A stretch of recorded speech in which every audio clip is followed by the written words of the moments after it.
उत्तर पूर्व, अद्भुत, रोमांचक और मनोहारी, उसकी छटा को समेटती रेडियो डायरी, जिसके पन्ने खुलते हैं हर रविवार शाम 5:30 बजे FM गोल्ड पर। पूर्वोत्तर डायरी। नमस्कार, मैं हूँ चंद्रिका जोशी। हमेशा की तरह एक बार फिर रविवार की शाम के साथ ही हम आपसे मिलने आ पहुंचे हैं। आधे घंटे के सफर में हम आपको अपने साथ लिए चलेंगे पूर्वोत्तर राज्यों की ओर। ऐसा पूर्वोत्तर जो सुंदर है, प्रकृति और लोगों के बीच आपसी प्यार और सद्भाव जहाँ की शक्ति है। ऐसा पूर्वोत्तर जिस पर देश गर्व करता है। ऐसा पूर्वोत्तर जो विकास के नए कीर्तिमान बना रहा है, जहाँ की विविध भाषाएं और बोलियां अलग होते हुए भी सबको देश प्रेम के एक सूत्र से बांधे रखती हैं। तो आइए चलें पूर्वोत्तर की ओर। पूर्वोत्तर डायरी। आज के संस्करण में हम आपके लिए लेकर आए हैं गुवाहाटी रेलवे स्टेशन को FSSAI द्वारा ईट राइट स्टेशन प्रमाणन से सम्मानित किया गया। साथ ही असम में नदी तट धार्मिक पर्यटन सर्किट के विकास के लिए कई विभागों ने समझौता ज्ञापन पर हस्ताक्षर किए। अरुणाचल प्रदेश के मुख्यमंत्री ने प्रदेश पुलिस के लिए अरुण पोल नाम का ऐप शुरू किया। मेघालय राज्य में घुड़सवारी के खेल की लोकप्रियता को दोबारा जीवित करने का प्रयास किया जा रहा है। सिक्किम में एक जिला एक उत्पाद या ODOP पहल के लिए एक जागरूकता अभियान चलाया जा रहा है। राष्ट्रव्यापी रोजगार मेले में पूर्वोत्तर की 67 महिलाओं सहित कुल 321 कर्मियों को नियुक्ति पत्र सौंपे गए। इसके साथ ही गीत संगीत तो हम आपके लिए लेकर ही आते हैं। तो आइए चलें पूर्वोत्तर की ओर। सबसे पहले बात असम की। अभी हाल ही में गुवाहाटी रेलवे स्टेशन को FSSAI द्वारा ईट राइट स्टेशन प्रमाणन से सम्मानित किया गया। असम में पूर्वोत्तर फ्रंटियर रेलवे के अंतर्गत गुवाहाटी रेलवे स्टेशन पर यात्रियों को उच्च गुणवत्ता वाला पौष्टिक भोजन प्रदान करने के लिए भारतीय खाद्य संरक्षा और मानक प्राधिकरण यानी FSSAI द्वारा ईट राइट स्टेशन प्रमाणन प्रदान किया गया। FSSAI द्वारा स्थापित दिशा निर्देशों को पूरी तरह पालन करने में गुवाहाटी स्टेशन पूरी तरह से खरा उतरा है और ये दर्जा पाने वाला पूर्वोत्तर रेलवे का पहला स्टेशन बन गया है। उल्लेखनीय बात यह है कि मानक खाद्य भंडारण और स्वच्छता का पालन करने वाले रेलवे स्टेशनों को ईट राइट स्टेशन प्रमाणन प्रदान किया जाता है। यानी ये प्रमाणन FSSAI द्वारा उन रेलवे स्टेशनों को दिया जाता है जो यात्रियों को, पर्यटकों को सुरक्षित और पौष्टिक भोजन प्रदान करने में मानक स्थापित करते हैं। तो आप भी जब असम यात्रा पर जाएं तो गुवाहाटी स्टेशन पर खाना जरूर खाइएगा। इसके साथ ही असम में बीते सप्ताह नदी तट धार्मिक पर्यटन सर्किट के विकास के लिए कई विभागों ने समझौता ज्ञापन पर हस्ताक्षर किए। केंद्रीय जलमार्ग मंत्री सर्बानंद सोनोवाल ने असम में धुबरी बंदरगाह के हितधारकों की एक बैठक में भाग लिया। असम में धुबरी बंदरगाह की आयात निर्यात गतिविधि क्षमताओं का भरपूर उपयोग करने के उद्देश्य से केंद्रीय मंत्री सर्बानंद सोनोवाल ने हितधारकों की इस बैठक में भाग लिया। इस बैठक में बंदरगाह के सुचारू संचालन के साथ साथ बंदरगाह का अधिक से अधिक इस्तेमाल करने के रास्ते में आने वाली समस्याओं पर भी विस्तार से चर्चा की गई। इस अवसर पर श्री सोनोवाल ने कहा कि प्रधानमंत्री नरेंद्र मोदी के गतिशील नेतृत्व में उनका मंत्रालय देश के परिवहन क्षेत्र में सुधार के लिए लगातार काम कर रहा है। और अब रुख करते हैं अरुणाचल प्रदेश का। अरुणाचल प्रदेश के मुख्यमंत्री ने इस सप्ताह अरुणाचल प्रदेश पुलिस के लिए अरुण पोल नाम के एक ऐप की शुरुआत की है।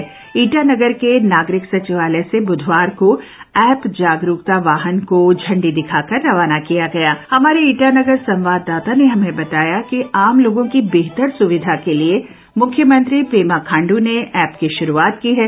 अरुणाचल प्रदेश के गृह मंत्री बामांग फेलिक्स ने कहा कि अरुणपोल ऐप से बिना पुलिस स्टेशन आए आम लोगों को शिकायत दर्ज कराने में सुविधा मिलेगी। उन्होंने कहा कि इस ऐप के जरिए लोग पुलिस से अन्य मंजूरियों के लिए भी आवेदन कर सकते हैं।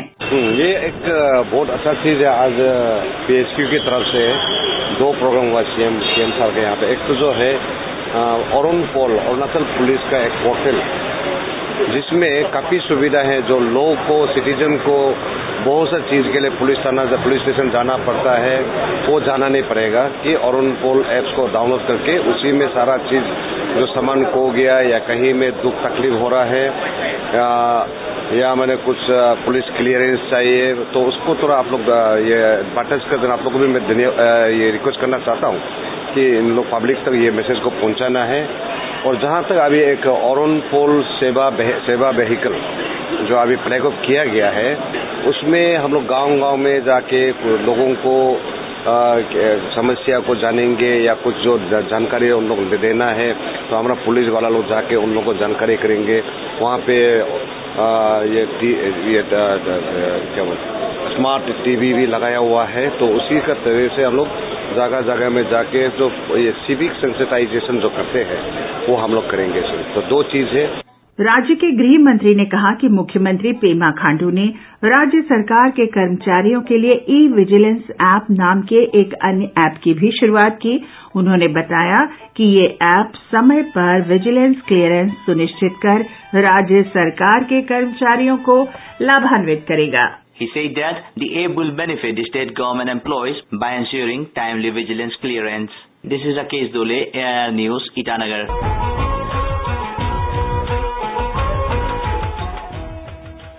आइए अब चलें मेघालय। मेघालय राज्य इक्वेस्ट्रियन एसोसिएशन EAM राज्य में घुड़सवारी के खेल की लोकप्रियता को दोबारा से स्थापित करने के भरपूर प्रयास कर रहा है। एसोसिएशन प्रचार पहल के हिस्से के रूप में एक कार्यक्रम आयोजित करने और शिलांग को पारंपरिक और विशिष्ट खेल आयोजनों के केंद्र के रूप में स्थापित करने का भी पुरजोर प्रयास कर रहा है।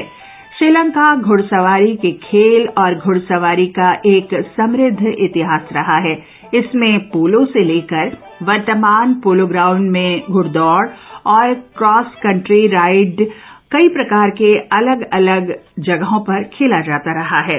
हालांकि पिछले कुछ वर्षों में कुछ खामियों के साथ घुड़सवारी ने खेल के क्षेत्र में अपना अहम स्थान खो दिया।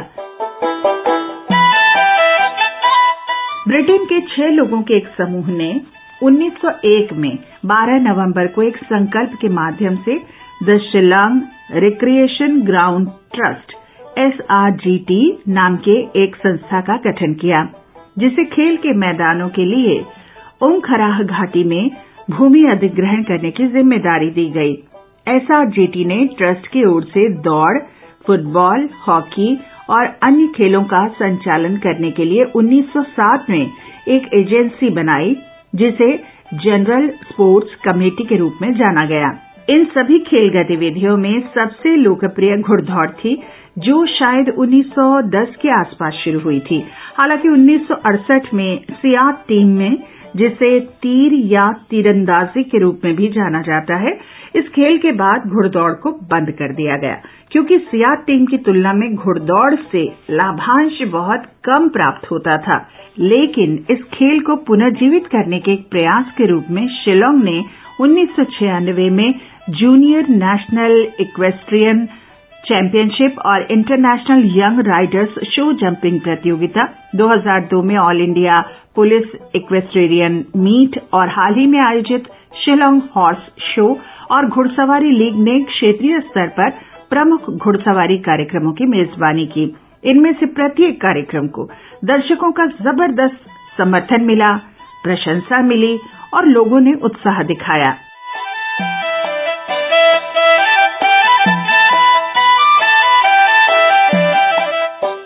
इक्वेस्ट्रियन एसोसिएशन ऑफ मेघालय के अध्यक्ष B.K. डे सावियन ने कहा कि दुर्भाग्य से विभिन्न उद्देश्यों के लिए इस पोलो ग्राउंड का वर्षों से उपयोग किया गया, क्योंकि खुली जगह की कमी के कारण प्रदर्शनियों और परेड और अन्य बैठकों की मेजबानी की जाती रही। हालांकि उन्होंने जोर देकर कहा कि एसोसिएशन को पुरानी नीति या पुरानी सोच को फिर से जीने की जरूरत महसूस हुई और इसीलिए उन्होंने इस आयोजन को शिलोंग हेरिटेज हॉर्स शो का नाम दिया।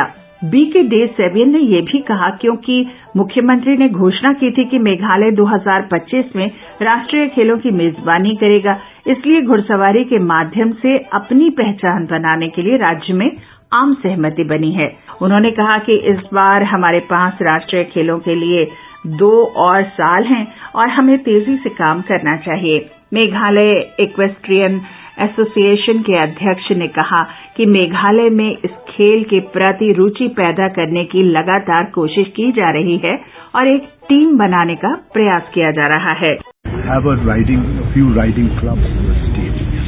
To do it in isolation, supposing some of us put together a riding club in Shillong, how many people will be able to ride?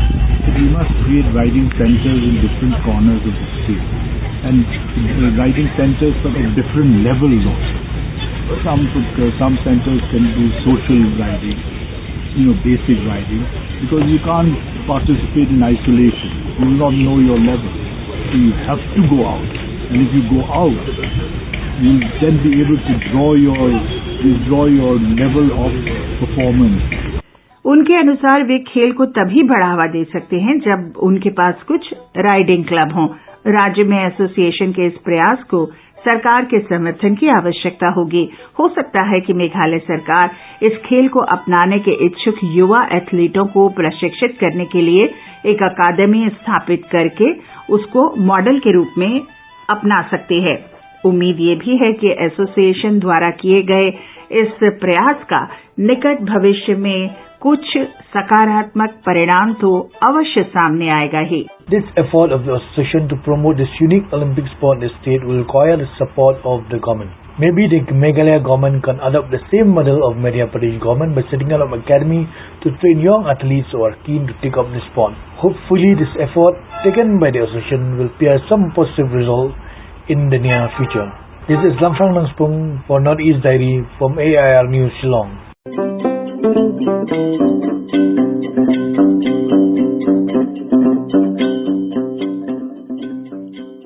और अब बात सिक्किम की। गंगटोक में केंद्रीय वाणिज्य मंत्रालय के उद्योग और आंतरिक व्यापार संवर्धन विभाग द्वारा राज्य के वाणिज्य और उद्योग विभाग और इन्वेस्ट इंडिया के सहयोग से एक जिला एक उत्पाद यानी ODOP पहल के लिए एक जागरूकता अभियान अभी हाल ही में आयोजित किया गया। सिक्किम में कृषि एक प्रमुख क्षेत्र है जो मुख्य रूप से जैविक खेती द्वारा संचालित होता है।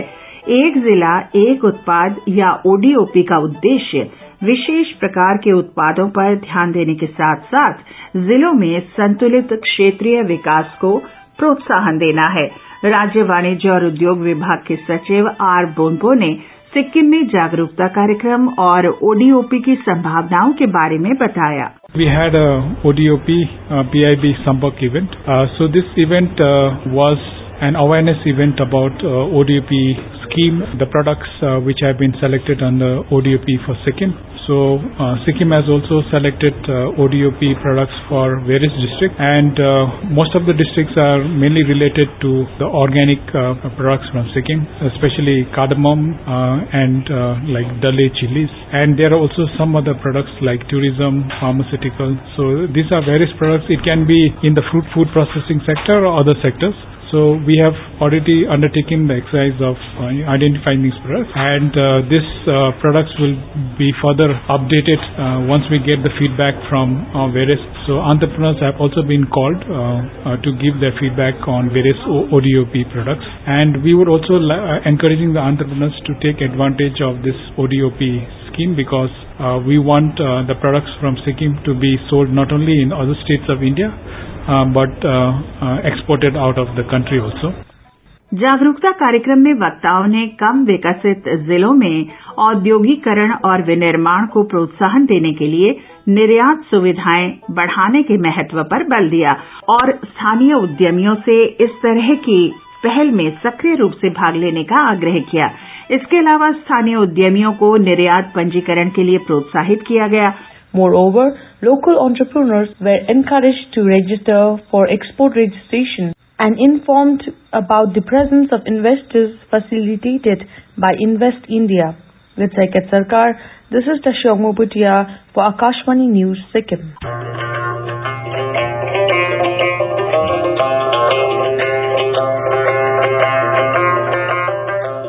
अब बात नागालैंड की। केंद्रीय सामाजिक न्याय और आधिकारिता राज्य मंत्री ने पूर्वोत्तर क्षेत्र के 57 नवनियुक्त युवाओं को इस सप्ताह नियुक्ति पत्र सौंपे। नागालैंड में केंद्रीय सामाजिक न्याय और आधिकारिता राज्य मंत्री प्रतिमा भौमिक ने दीमापुर में आयोजित पूर्वोत्तर क्षेत्र के लिए छठे दौर के रोजगार मेले के दौरान कहा कि जिन युवाओं को नियुक्ति पत्र दिए जा रहे हैं वे देश को नई ऊंचाइयों तक ले जाने के लिए मिलकर काम करेंगे। उन्होंने कहा कि पिछले 9 वर्ष में प्रधानमंत्री मोदी के नेतृत्व में पूर्वोत्तर क्षेत्र में विभिन्न प्रकार के विकास हुए हैं। उन्होंने कहा कि समूचे पूर्वोत्तर में हवाई अड्डों और रेलवे नेटवर्क का निर्माण किया जा रहा है, जिससे इस क्षेत्र में बहुत विकास हुआ है। इस कार्यक्रम का आयोजन वित्त मंत्रालय के वित्तीय सेवा विभाग ने किया था।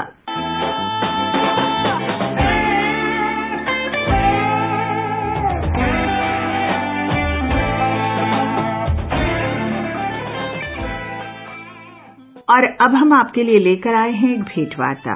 सिक्किम भूमि राजस्व और आपदा प्रबंधन विभाग के मंत्री कुंगा निमा लेप्चा ने हाल ही में गैंगटॉक में सिक्किम के लोगों के स्वास्थ्य सुविधाओं में पहल के लिए स्वास्थ्य अवसंरचना कार्यक्रम का शुभारंभ किया। देश में किसी भी राज्य द्वारा इस तरह की सबसे पहले की गई पहल है ये। इसे सिक्किम सरकार, सिक्किम राज्य आपदा प्रबंधन प्राधिकरण, डिजास्टर रेजिलिएंट इंफ्रास्ट्रक्चर या CDRI और WHO द्वारा सह अस्तित्व से किया जा रहा है। इस साक्षात्कार में सिक्किम राज्य आपदा प्रबंधन प्राधिकरण के उपाध्यक्ष प्रोफेसर VK शर्मा ने सिक्किम में रेजिलिएंट हेल्थ इंफ्रास्ट्रक्चर प्रोग्राम का विवरण साझा किया। आपसे बातचीत कर रही हैं हमारी गैंगटॉक संवाददाता Usha Sharma. Welcome professor Sharma. Thank you. हमने ये जानना चाहा कि स्वास्थ्य अवसंरचना वास्तव में है क्या? Actually, you might be knowing that Honorable Prime Minister has launched Coalition of Disaster Resilient Infrastructure program 3 years back, and now within 3 years, about 31 countries have joined this program. About a dozen international organizations joined CDRI, and this is going to be a very big coalition of different countries for disaster risk reduction. Because of climate change, the frequency of natural disasters is increasing, and India and all South Asian countries, they are facing more and more brunt of this climate change. That's why I think it is needed that whatever infrastructure we develop, that should be disaster resilient. And anything happen, it may be earthquake, it may be landslide, it may be flood, it may be cyclone.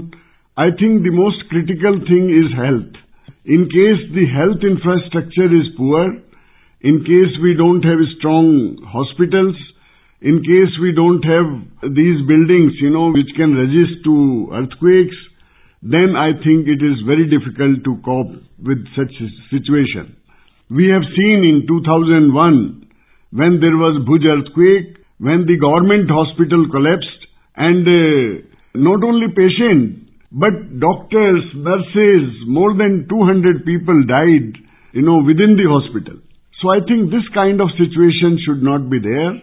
So Sikkim State Disaster Management Authority, our Honorable Chief Minister is the chairman of SSDMA, and Shri Kunga Niman Lepchaji, he is the Honorable Minister for Land Revenue and Disaster Management. They decide that yes, Sikkim should go for CDRI. And we have started with health sector, I think, which is a very, very important sector for us. Sikkim के लिए resilient health infrastructure programme के प्रमुख घटक और उद्देश्य क्या हैं? Actually, we have 2-3 basic objectives. One objective is that the building, the most important thing is the building. And we are mapping that in the whole state, how many hospitals we have, what is the structural thing which is there. In case it is a safe building, then it is no problem. Otherwise, in case the building is unsafe, then definitely, some retrofitting or something should be done. So this is one.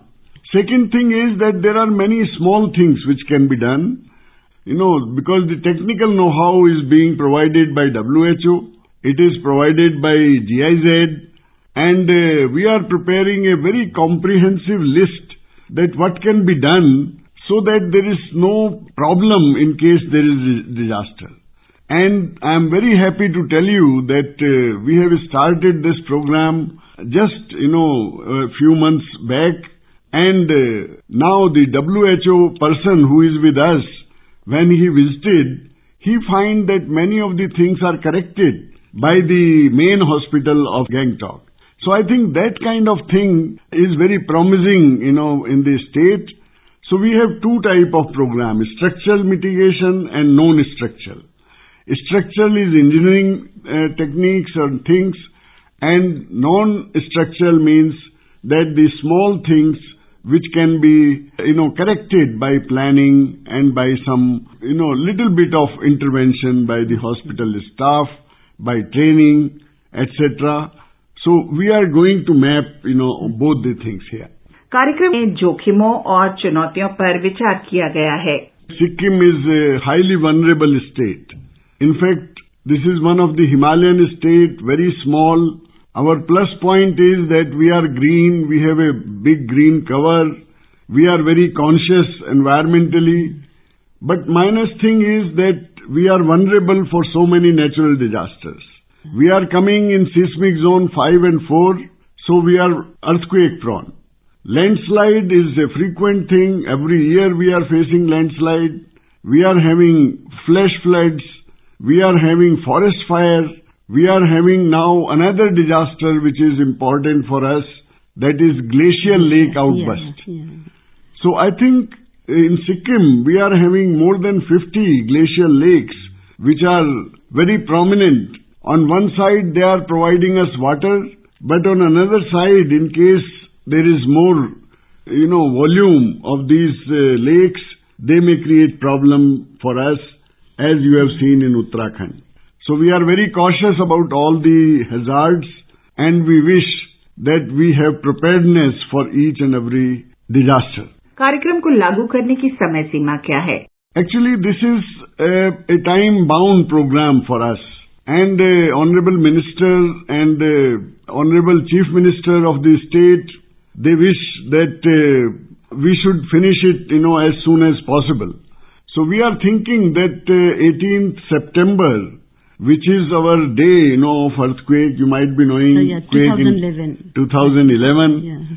So 18th September we always observe as Disaster Risk Reduction Day in Sikkim. So our target is that by 18th September, we map, the entire state, and we produce the report so that the action is started. And some of the training we finish, by this time, and this will be the completion of first phase by 18th of September, hopefully. स्वास्थ्य बुनियादी ढांचे के निर्माण में दूरसंचार, बिजली और परिवहन जैसे क्षेत्रों की क्या भूमिका है, और आप उनके एकीकरण या कहें कि साथ मिलकर काम करने की योजना कैसे बनाते हैं? When we say CDRI, this is disaster resilient is for every sector. It is not only health sector. Health is one sector. But I think the most critical one is power sector, telecom sector, and urban sector. So all these things are in our mind. But somewhere, you have to start from somewhere. Yeah. So we have started from the most critical, most important factor, that is health. But definitely, all these sectors which you are talking about, they have their role. For example, transport, in case the roads are blocked, then how we will take the patient to the hospital? Hospital is good, but how you take him, to the hospital?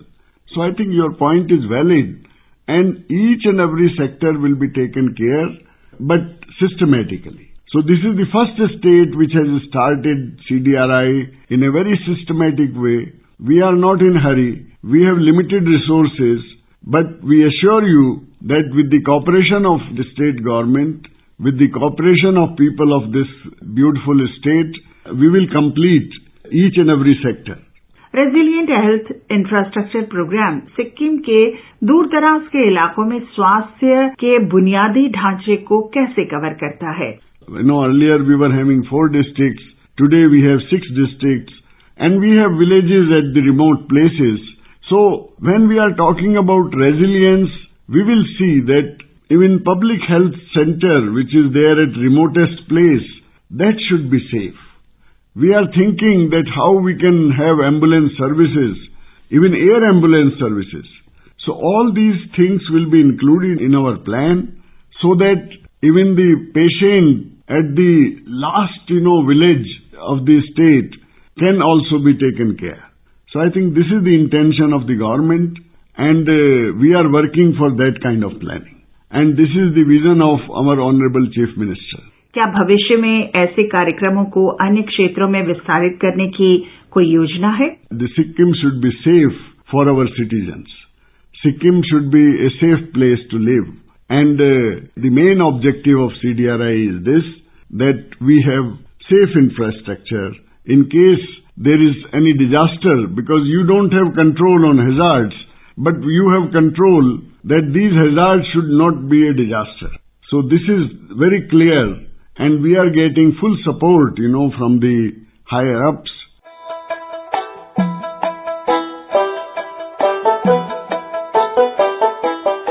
अभी आप सिक्किम राज्य आपदा प्रबंधन प्राधिकरण के उपाध्यक्ष professor VK Sharma के साथ हाल ही में शुरू किए गए सिक्किम के लिए रेजिलिएंट हेल्थ इंफ्रास्ट्रक्चर कार्यक्रम पर एक साक्षात्कार सुन रहे थे। ये भेंटवार्ता हमारी गैंगटॉक संवाददाता उषा शर्मा ने भेजी थी।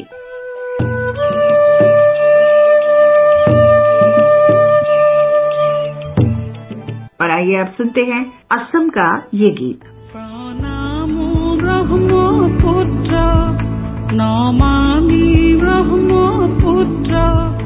ক্ষণে শান্ত তুমি ক্ষণে রুদ্র, পলে পলে নব নব চিত্র, ও চির প্রবাহিত বই যোৱা ব্ৰহ্মাৰে পুত্ৰ, তুমি সৃষ্টিৰে উৎস।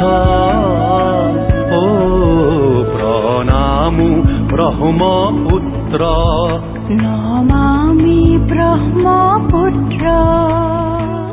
प्रत्येक रविवार की शाम प्रसारित होने वाला पूर्वोत्तर डायरी कार्यक्रम पूर्वोत्तर के राज्यों से महत्वपूर्ण जानकारियां आप तक लेकर आता है।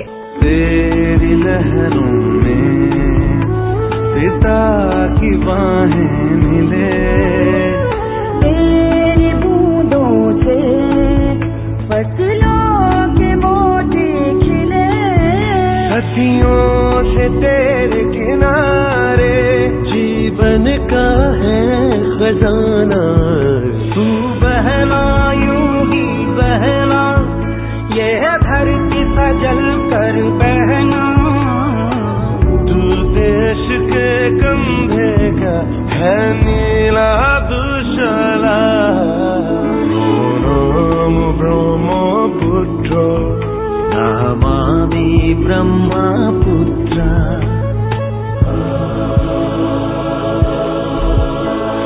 पूर्वोत्तर डायरी के लिए निर्धारित समय अब समाप्ति की ओर है। अगले सप्ताह रविवार की शाम आपसे फिर मुलाकात होगी। हमें अब अनुमति दीजिए। आलेख और संकलन चंद्रिका जोशी, तकनीकी सहायक दानिश जैदी। तुम्हार लहरे लहरे जीवनर जीवती जले, तुम्हार नीलिम नयनते स्नेहरे फूल फूले। पूर्वोत्तर डायरी कार्यक्रम आकाशवाणी के समाचार सेवा प्रभाग द्वारा प्रस्तुत किया गया।